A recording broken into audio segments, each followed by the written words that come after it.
3 major agencies are declaring a national state of emergency in children's mental health. The American Academy of Pediatrics says there's a national emergency when it comes to the mental health of our kids.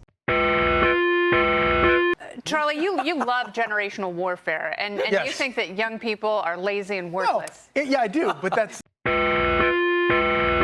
If you had to pick one issue that you think would be #1 for Gen Z, what would it be?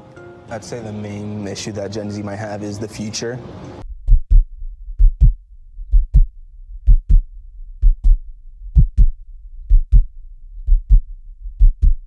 Which generation do you all believe to be experiencing the most anxiety and stress? Probably Gen Z. Probably. We're dealing with a lot of things that have been put onto us Yeah. from previous generations that are highly impacting our futures, and just having to being in the spot where we are starting to have to think about where we want to go and what path we need to follow, and all the stuff that we were promised, and now it's kind of sort of being It's tested. yeah. It's just it's not. I don't want to say guarantee because it was never promised. I would say probably people who work in the corporate world, so they could be from 25 years old and up, probably because of their work, and they get a lot of pressure.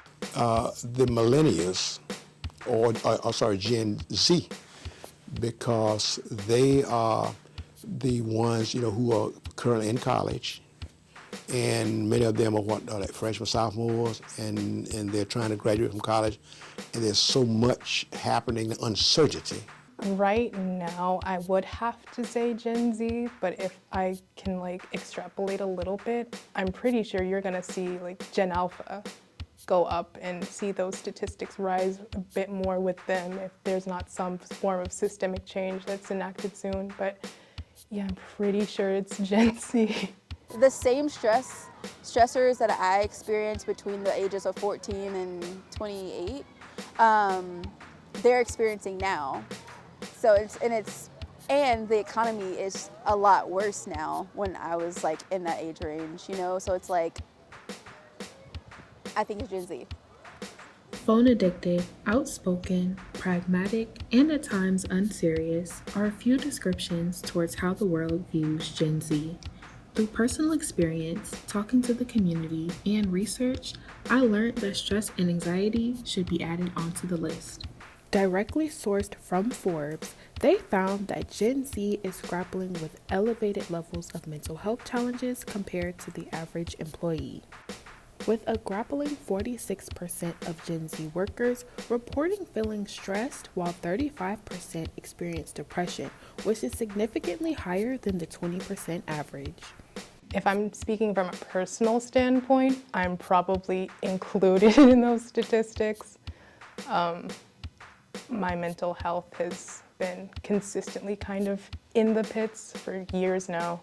So I don't think it would be too unreasonable to assume that other people within my same age bracket who have similar responsibilities and expectations have those same struggles, I guess.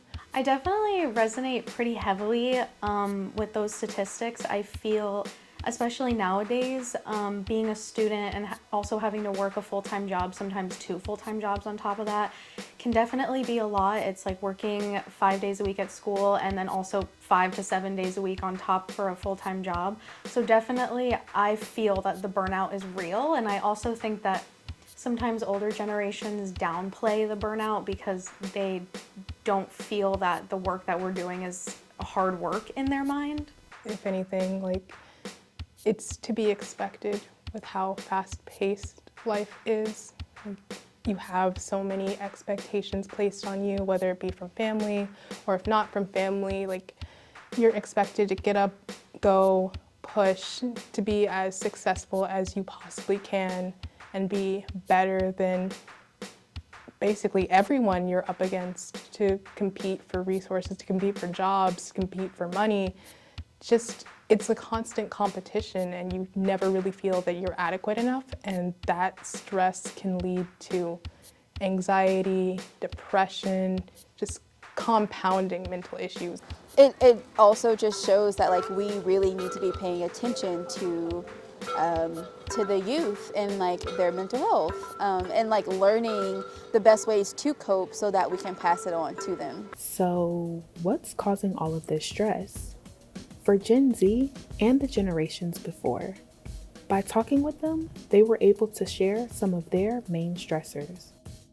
Definitely technology with kind of the future. As someone in the creative industry, AI, everything taking over is very scary for someone like me, and I'm sure so many people in that creative industry. I had no sense of self because I was a student. Like from the moment I woke up at like 6 o'clock in the morning all the way to the time I went to sleep, like I would fall asleep doing homework, you know, where was time for me to like express my artwork and express myself? So definitely like school, homework, but then also getting into college. The stressors were really about graduating from elementary school and high school, and then figuring out where you want to go to college. Picking your major and like knowing that like that's the one you're committed to, like at 18, is like a lot of pressure.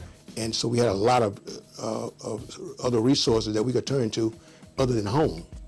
And it wasn't as much stress on us as it is today. You know, we're just basically trying to cope with life. I just think we have a lot of access to the world that we normally wouldn't have access to if we didn't have social media. So kind of having, being able to see, oh, these people are living a better life than me, these people have what I don't have, that deteriorates people's mental health. In 2020, we were just kind of like forced to be inside, right? We were forced to be isolated. And we didn't really have any other outlets other than social media and living life vicariously through other people. I often ask myself, you know, who took the C-O-M, out of community? There used to be a real community. Now we have like fragments of communities, and we have a nation of strangers. People have pretty much fenced themselves in. Neighbors don't know each other anymore. And people are just living on an island as if all to themselves. And I think a combination of security issues, identity problems, just not knowing, you know, people anymore in terms of their behavior, has pretty much created a nation of strangers and a community of strangers where people live next door to each other and don't even speak. And all those things have been accentuated during the past 10 to 15 years due to the technological changes in the world. It's undeniable that it takes time to overcome stress and anxiety. But words of advice from those who have dealt with similar trials is an impactful start. We're not as different as we think, we're not as alone as we think, and there's a lot of strength in vulnerability. Vulnerability is a community builder. Have group chats and all these kinds of things where they can share each other's true feelings and be honest about how they feel and what they're going through, and have a support system that can really you can lean on to give you help, psychological help and mental help in terms of helping you to stay grounded and focused. Use your focus on the things that you love and forget about the pressure for your studies or your work direction in your life, because life is not a straight line anyway. It kind of goes, you know, all directions, and there is not one thing that we have to decide that's going to be a decision for life. You know, it's okay to try things, experiment, and change your mind. It's totally okay.